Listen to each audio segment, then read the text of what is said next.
මේ LOLC කොහොමද Tamanට හිතුණු තුන් දේවල් එක එක වෙලාවට කරන්නේ? දැන් මේ අලුත් repurchase එකේ මේ LOLC finance එක මේගොල්ලෝ කියලා තියෙනවා හැම ෂෙයා හෝල්ඩර් කෙනෙක්ම ෂෙයාස් 90කට ෂෙයාස් 7ක් ඒගොල්ලෝ repurchase කරනවා කියලා රුපියල් 7 ගානේ.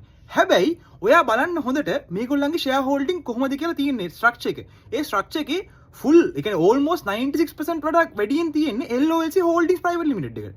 එහෙම තියෙනකොට මේගොල්ලෝ like අර වගේ almost 16 billion almost 16-17 billion ගානක cash මේක යන්නේ ඒ කියන්නේ LOLC finance තමයි දැනට මේ group එක ඇත්තට හොඳට perform කරන company එක. ඒකේ සල්ලි ටික සම්පූර්ණයෙන් ඇදලා ගන්නවා LOLC holding එකට. දැන් බලන්න මේක වුණොත් මේ repurchase එක වුණොත් එහෙම almost 15.5 billion යන LOLC holdings ඇතුළට. අර real public කියන්නේ මිලියන 600ක් වගේ පොඩි ගහනක්. දැන් මේක මෙහෙම වෙනකොට මේගොල්ලෝ කියනවා CBSL එක ඒගොල්ලන් කිසිම ඕන් නැහැ කියලා required මේගොල්ලන්ගේ මුකුත් මේකක් ඕන් නැහැ කියලා. අර මේ නීතිය අනුව කරන්න කියලා. දැන් මේක මා දවල් මේ අර නිකන් නීතියට අනුව හොර කරනවා වගේ වැඩක් මේක. ඒතර CBSL එක ඇත්තට මේවා ගැන බලන්නේ නැද්ද?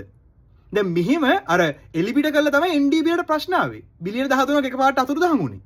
දැන් මෙතන බිලියන දැන් ඕල්මෝස්ට් බිලියන 17ක මේක මේ repurchase එක කරන්නේ. මේක පළවෙනි පාර මේ දෙවෙනි පාර. මේගොල්ලෝ කලින් පාරක් 2025ත් කරා මේක රුපියල් 6 ගන්න repurchase කරා.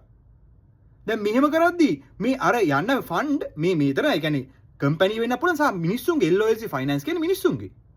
ඒතර එහෙම තියෙද්දි කොහොමද මේගොල්ලෝ මෙහෙම repurchase කරනවා කියලා මෙහෙම හොර වැඩ කරන්නේ? ඒක කරනවා කියලා කරන්නේ අර හොඳ තියෙන හොඳට කරන කම්පැනිෙන් ඇදලා ගන්නවා අර වගේ ප්‍රශ්න තියෙන කම්පැනි එකක් ඇතුළට. මම ඕක තමයි මුලදී කතා කරේ LOLC එක අර ෆුල් වීඩියෝ එකේ. මේක මෙහෙම දෙන්න බෑ. CBSL මේක අනිවාර්ය ඇක්ෂන් ගන්න ඕනේ. මේවා හොයන්න ඕනේ. ඇයි මෙහෙම කොහොමද කරන්නේ මේක කරන්න පුළුවන්ද කියලා. CSC එක මේක හොයලා බලන්න ඕනේ.